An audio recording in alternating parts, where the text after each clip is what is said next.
So today we're going to do a little review of logarithmic and exponential equations.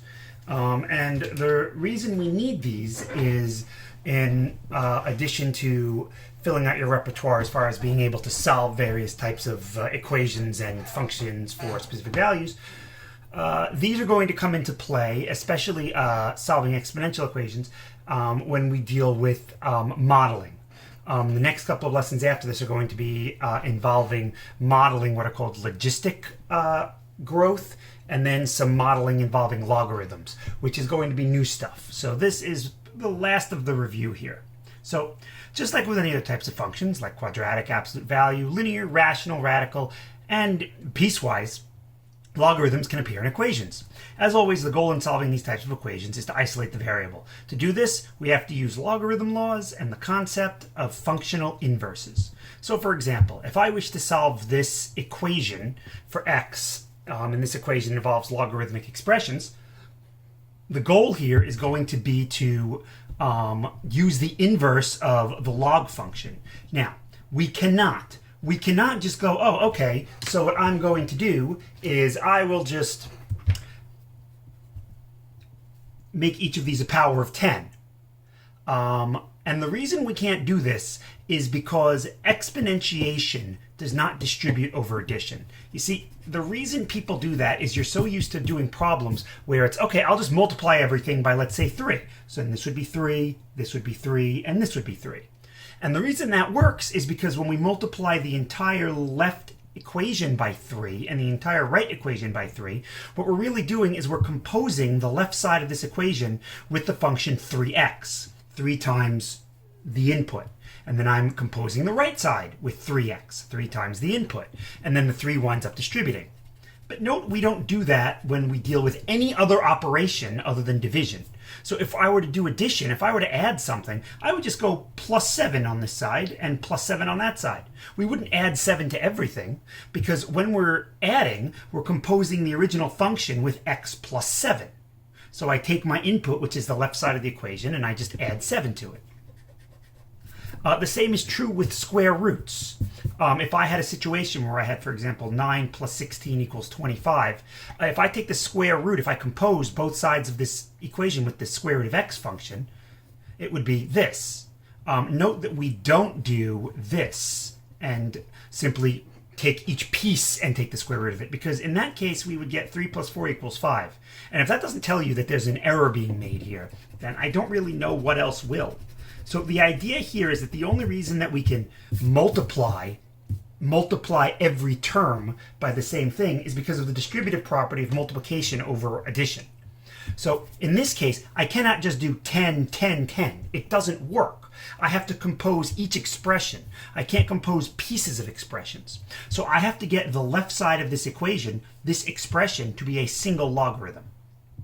Luckily, we have a theorem that deals with properties of logarithms. And that theorem says that when I take the sum of the logs, it's the same thing as taking the log of a product. And then this would just be log of, and then I could multiply this out, 2x squared minus 3x minus 2x is minus 5x plus 3 equals 1. And now we have two options here. The first option is more a case of applying a formula. The other is applying a concept. So if you recall, we have a theorem that says that there is an equivalent form to this. We have a log with a base, in this case of 10, with an expression equal to an exponent. Remember, logarithms are just exponents. So we have this theorem that says this is logically equivalent to the form base to the power equals the expression. So this is the same thing, and I'll use the biconditional if and only if it has the same truth value, as 2x squared minus 5x plus 3. So if you wish to think of it that way, then you're more than welcome to. I shouldn't have equal signs here because we don't say equations are equal to each other. Sorry about that.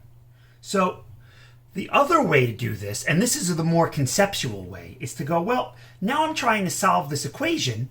I need to compose both sides of this equation with the same function. And my goal is to remove the logarithm. So what I want to do is I want to compose both sides of the equation with the inverse of log base 10. And that's because when I compose a function with its inverse, I get the input. If you remember, f of f inverse of x is just x. That's the definition of inverse. We get the identity function. So in this case, I have f of f inverse of, and then it would be 2x squared minus 5x plus 3. That would just give me the inner function, 2x squared minus 5x plus 3. So that's the goal. So the question is, what is the inverse of log base 10 of x? And the inverse of log base 10 of x is 10 to the x. So I will compose both sides of this equation with 10 to the x. 3. And you'll note when I do that, the right side is 10 to the 1. There's my 10 to the 1 from the logically equivalent expression. On the left, a composition of a function and its inverse yields the identity function, or in this case, the inner function when I'm dealing with multiple compositions. So this expression on the left is just equal to 2x squared minus 5x plus 3. So I wind up with the same exact thing. You notice this is more conceptual because I'm actually applying the concept of inverse. This, I'm simply applying a theorem that says that this is logically equivalent to the original expression. The reason they're logically equivalent, by the way, is because of the inverse. So now that we have this, it just becomes a quadratic. 2x squared minus 5x minus 7 equals 0. This will factor, and we can factor by grouping, or we can do a kind of a guess and check kind of situation in our head. I know that since 2 is prime, the only factors of it are 2 and 1, so I'd have to have a 2x and an x to get 2x squared.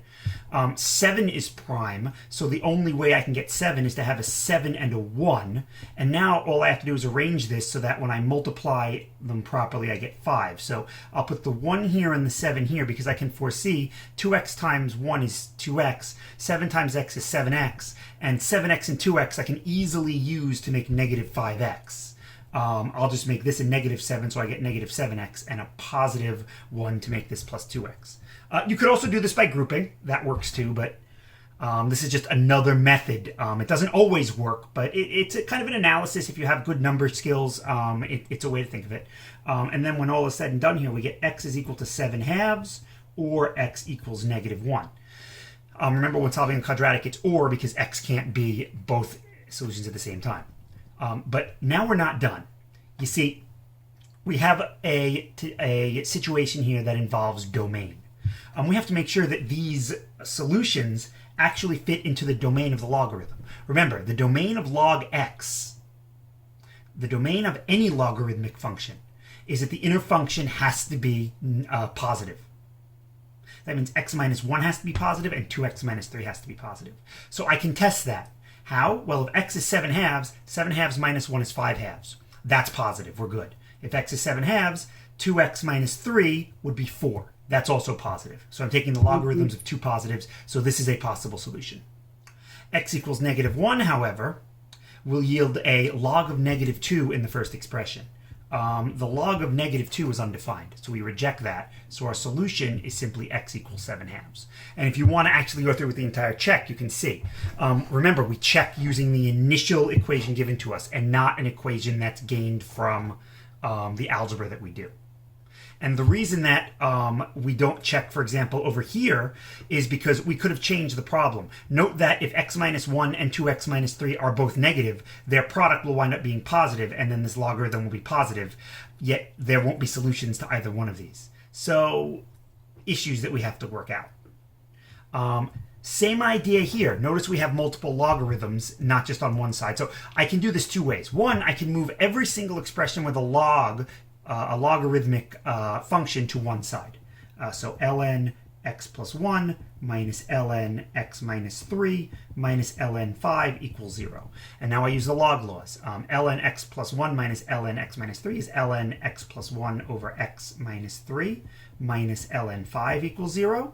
And then this is ln, I'll have to divide by 5, so I get x plus 1 over 5x minus 15 equals 0. And now I need to find the inverse. Well, the inverse of ln of x is e to the x. So I will compose both sides of this equation with e to the x. The left side, the composition of a function on its inverse yield the identity. So I'm left with x plus 1 over 5x minus 15. And e to the 0 we all know is 1. I can now cross multiply to get x plus 1 equals 5x minus 15. And when all is said and done, let's see, I get 4x equals 16. I would get x equals 4. And then a quick check to ensure. 4 plus 1 is 5, that's positive. 4 minus 3 is 1 is positive. It works. And I can even quickly check this in my head. 4 minus 3 is 1. The natural log of 1 is 0, because e to the 0 is 1. So this would just be 0. ln of 4 plus 1 is ln 5, and ln 5 equals ln 5. There are, of course, multiple ways of solving this, as with any equation. I could simply try and get a single logarithmic expression on each side. So I could combine just the left side here. ln x plus 1 over x minus 3 equals ln 5. And then I could compose both sides of this equation with e to the x. And since both sides of the equation have natural logs, both sides will result in the composition of a function and its inverse, yielding the inner function. And note that then I'm right back to where I was. I get x plus 1 equals 5x minus 15. So I once again get x equals 4. Two different methods. So that's a basic review from last year of how to solve logarithmic equations. Now let's go over how to solve exponential equations. So we have several types.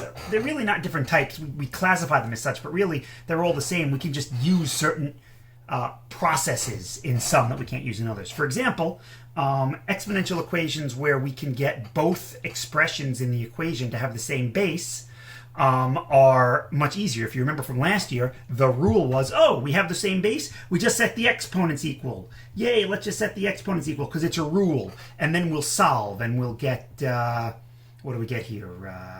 X equals 4. And it's a rule, so we'll do it. Yeah, but why is it a rule? Well, again, because of the concept of composition of inverse functions. Note that I can take the inverse function of 2 to the x and compose it with both functions in this equation. The inverse function of 2 to the x is log base 2 of x. And now I can either use the definition of inverse to say, okay, the composition of a function and its inverse yields the identity. In this case, the inner function is x plus 3, and here the inner function is 3x minus 5. Or we could even take a little detour and go, okay, let's use the log laws. Well, this is log base 2 of 2 to the x plus 3. So by the log laws, the x plus 3 is an exponent, so it would come in front. Here, the 3x minus 5 is an exponent, so it would come in front. And log base 2 of 2 is 1. So once again, we wind up with x plus 3 equals 3x minus 5, which is exactly what we have. So again, there are so many ways of tackling these problems based on which concepts you want to use. Do you want to strictly use log laws? Do you want to use the concept of functional inverses? There are many different ways.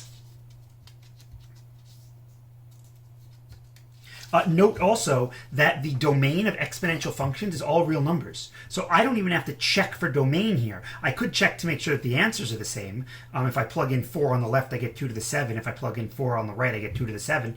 But I never have to worry about any of these being undefined because exponential functions have domains of all real numbers. Logarithmic functions, unfortunately, don't. Note here that I have example 2a and 2b are the same problem. So one way I'll do this is the ever so common get the same base. 1/4 is the same thing as 4 to the negative 1, which is the same thing as 2 squared to the negative 1, or 2 to the negative 2.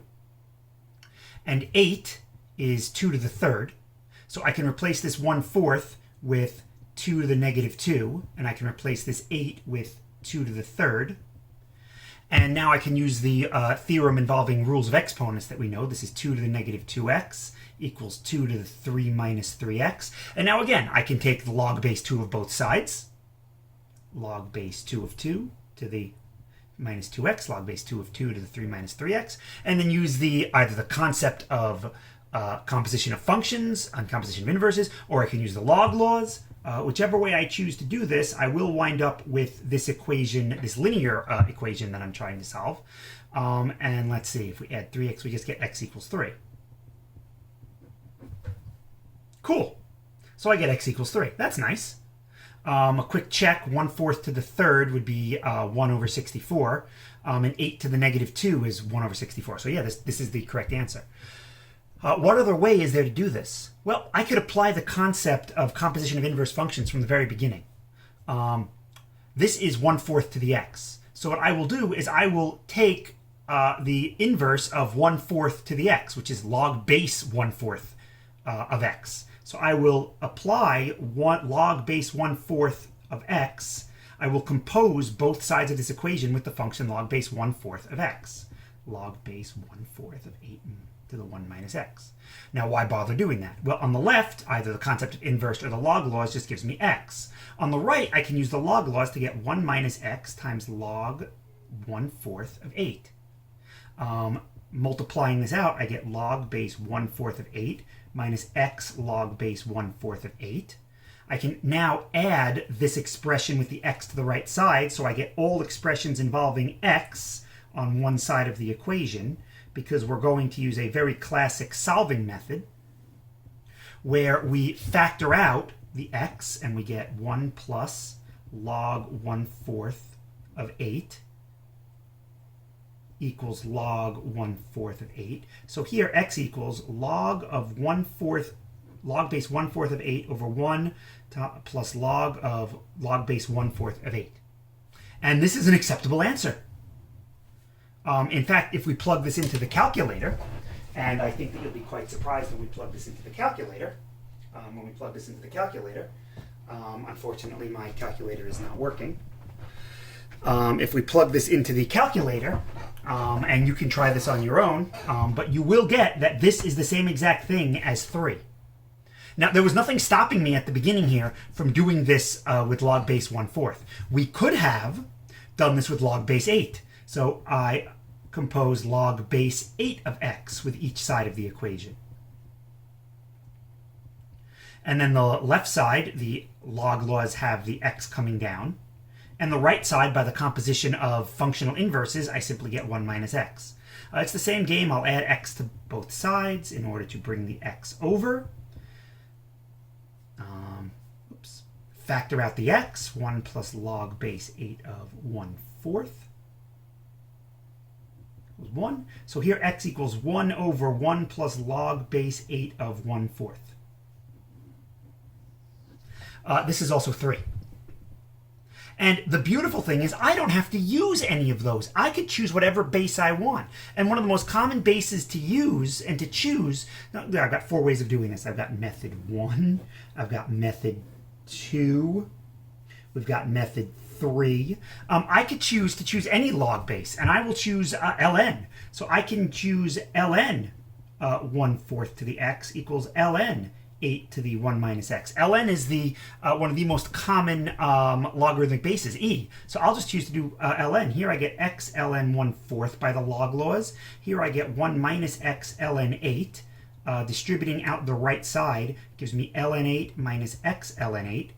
Moving all expressions with an x to a single side of the equation. Factoring out the x. And then x would be equal to ln 8 over ln 1/4 plus ln 8. Interestingly, this is probably the nicest one we could actually play around with a little bit. We could use log laws to simplify this. ln 1/4 plus ln 8 would be the same thing as ln 8 over ln of 1/4 times 8, which is ln 2. And if you remember, we have a change of base formula. And this is the right side of the equation of that formula. Here the base is e, with an 8 as the input in the numerator and the 2 as the input in the denominator. I can change the base to be the denominator input, and the input of the numerator stays the same. This is the exponent to which I raise 2 to get 8.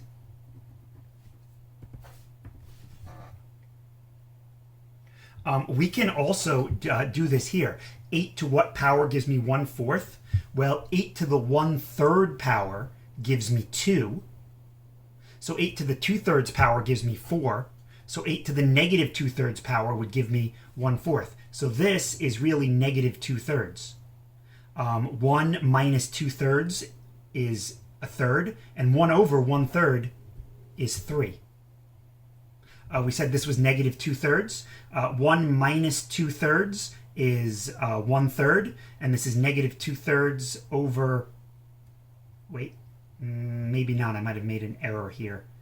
Oh, because this is log base 1/4, not log base 8. Ha. So 1/4 to what power gives me 8? Well, 1/4 to the -1 gives me 4.